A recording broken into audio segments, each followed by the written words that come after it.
it's blue and it's like completely ripped apart and old. It's been mended like 10 times but still broken, but I sleep with it every night. Every night when I'd fall asleep, I have this satin rim around the blanket, and I would kind of move it through my fingers, and it just helped me calm myself and help me fall asleep, and he was always there.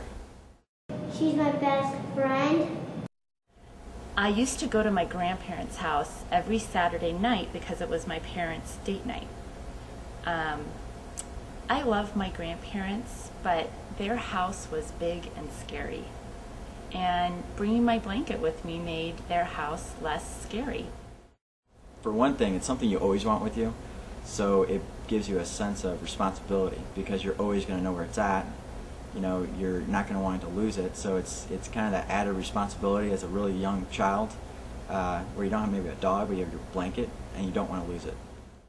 Sometimes Lammy comes with me to breakfast and eats with me.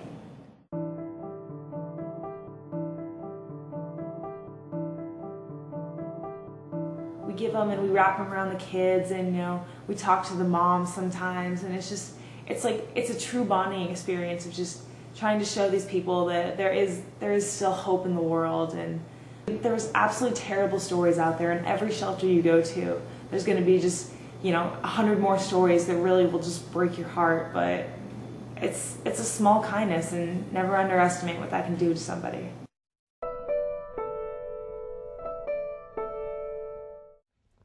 Well, I'm trying to sell my artwork to raise money for blankets for babies. You'll go all around the world giving blankets to babies that don't have any. It makes me feel really sad because those babies don't really have blankets because their parents don't have enough money to go out and buy blankets. So they get trash bags and wrap the babies up in trash bags, and that just really makes me feel sad.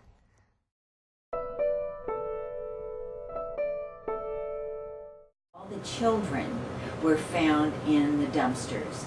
Mothers had put them in plastic bags, and some of the children had ropes or strings around their necks. So giving the blankets out in the dumpster orphanage was one of the most precious experiences that we had.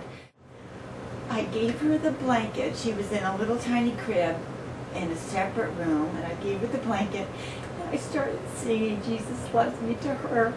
And it was so precious to put the blanket down and know that even though she didn't realize, it was because of the love of Jesus that I was able to give her this blanket.